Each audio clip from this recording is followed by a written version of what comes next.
Wabodi. Tikam. Yesu kakanye ndagakura. Yakurebwa yakorera wanyine. Anje. Nyine mane mutibuke mane muze muri babiri handi ku rutoki mane oturi. Ubwo se nata.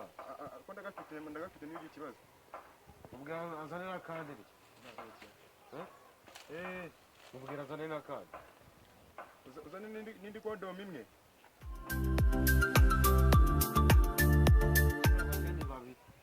Mancho imana unye uzane na Clementine. Abajene. Yo. Maramutse. Abatwara banyita burbo. Sawa na ari.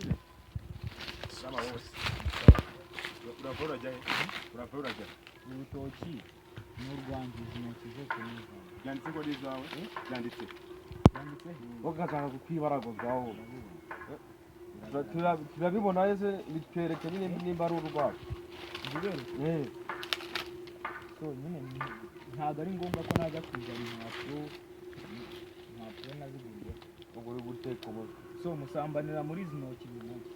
Ibi ni ibisanzwe. Ni ibisanzwe na kandi ntago ari twebwe gusa. Wakibaza bigenda ute iyo ushyize agafuka mu kazuba. Bigenda kandi kwigiye kuzana imitwe myinshi nibazo kumeza kuri bazi bifatiraho bakarikizo kwe nazo bafatiraho. Aka kanya mu muri kumva mwateye. Natayitera. Ubu urebye nawe nayiteraho. Mugabo we. Uwo mugabo sibyo? Kiki n'abana buriye. Abana ko babyara bacimuki. Abana ko babyara bacimuki.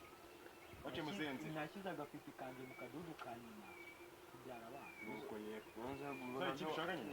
Nibyo ngibyo babimenya. Hari ikindi ushaka? Umuntu ashaka afite.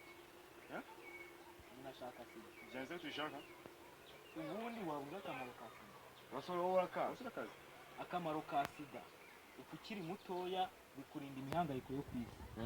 Ikindi ufa nabi satana akakwakira mu yawe. Yewe zemba narayikojejemo. Abangana nibigize ubwo barize kandi batari.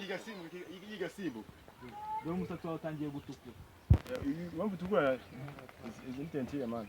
Tentire? Eko wasanga ari sida rap. Nashona wasanga ari sida ndaga.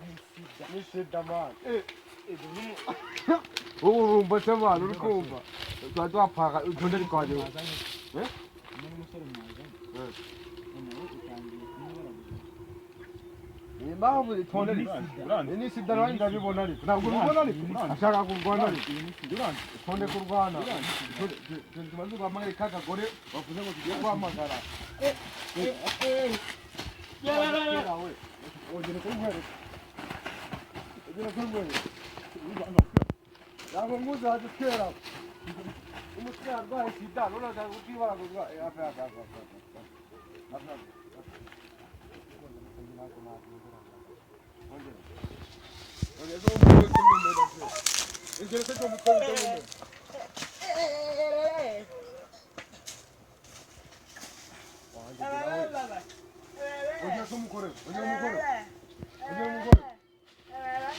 Mbere yuko sida umwihitane.